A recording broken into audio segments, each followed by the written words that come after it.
As revealed by the Animal Crossing Direct, the free update arriving the 5th of November will come with a variety of new content, including sweet new music and a lovely remix of Brewster's Cafe, The Roost. Even KK Slider's portfolio will receive a boost. In fact, once the update goes live, the beloved canine musician will be able to perform a dozen new songs and provide air checks for each.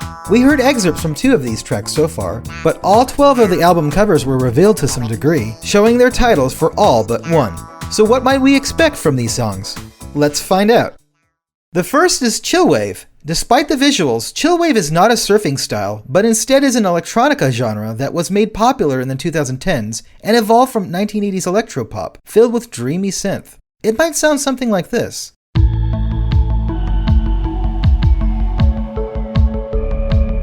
That kind of has a GameXplain discussion feeling to it, doesn't it?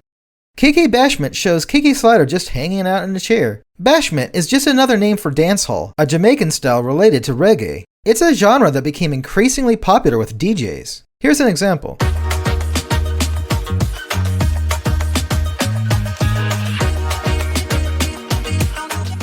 Neat.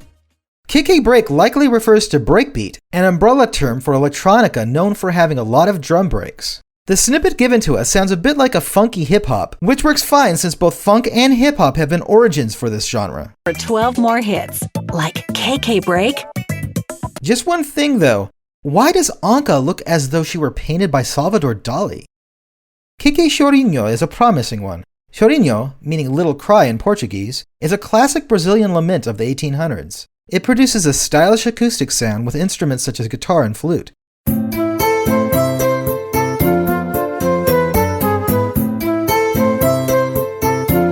That sounds nice. KK Dub. Wait, is this the long-awaited KK dubstep with the wub bass?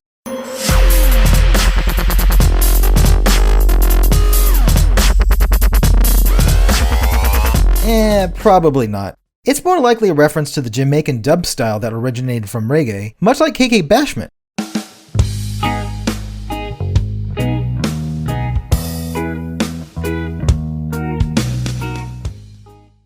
Then again, maybe it will combine both ideas, like this.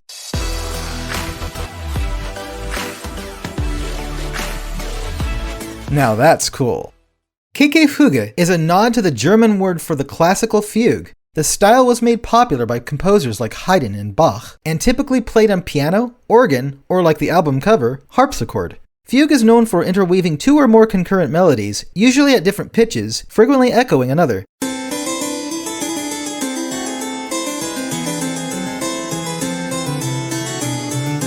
It's very classy.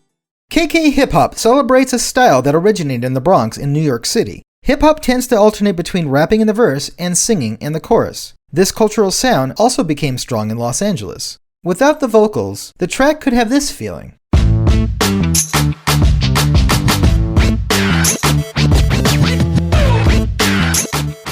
Word. KK Lovers is ambiguous for sure. The art depicts a monochrome city scene with a contemplative KK Slider. It may bring to mind classic crime drama like Dragnet.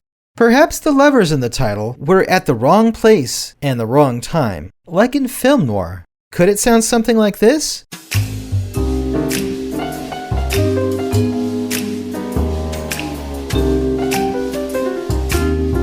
Who knows? KK Polka is the other song directly revealed to us. Like one would expect, it's a classic 2/4 beat most popular in the Czech Republic and Slovakia, but it's also an icon of the German Oktoberfest. And KK Polka.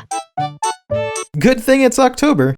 KK Lloyd is the next one. But what does that mean? Why, it's Vocaloid. Long. No, not you, Hatsune Miku. Vocaloid music tends to focus a lot on J-pop, so it may sound similar to this.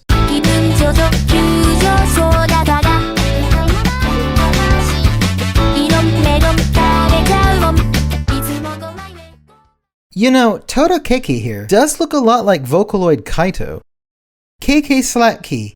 Ah yes, we may see nothing of the album cover other than the cropped hibiscus flowers, but we know what this style will be. Slack key refers to the Hawaiian folk guitar music in the style of kiho'alu, referencing loosening the tuning key. It was inspired by Mexican cowboys in the 1800s and has been a staple in Hawaii ever since.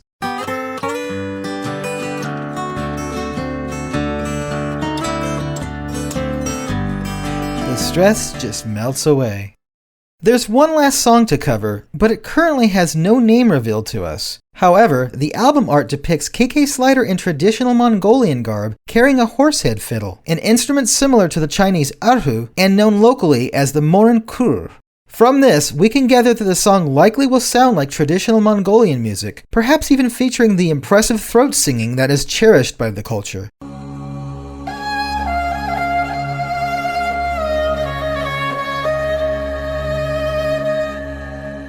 Fantastic. With the new tracks, the total number of songs will rise to a whopping 107, not including error songs. In the update, both old and new songs can be turned into music box versions of them. Music boxes were originally in Wild World and City Folk, given as a gift for bringing Katie back to her mother, Caitlin, in another town. They were simple in design and had only one melody, the main theme of those titles. In New Leaf, one could bring a clamshell and music from KK Slider to Cyrus to turn that song into a clamshell music box version. This item also featured in Happy Home Designer. Even Pocket Camp had a special music box for the game's first anniversary, with Isabelle and KK Slider on top. How cute! The method for obtaining a new music box for New Horizons probably will be most similar to that of New Leaf, being crafted from an album and wood. Hey, someone seems to be using the new Jammin' reaction. Well, that's all we know so far of the new KK Slider songs, but if you liked this analysis, you may also enjoy Melodies of Gaming. It's a musical series right here on GameXplain that explores reimagined songs and official titles, and how they capture the essence of the action. We even covered music heard in Animal Crossing New Horizons. Links are provided in the description below. So what do you think of the new KK Slider songs? Will you be requesting them on Saturday nights after the release of the free update next month? Let us know in the comments below. Please be sure to subscribe and ring that notification bell if you haven't yet, and check out the videos on the right for content that may interest you. And of course, stay tuned to GameXplain for more on Animal Crossing New Horizons and other things gaming too. Until next time, ciao.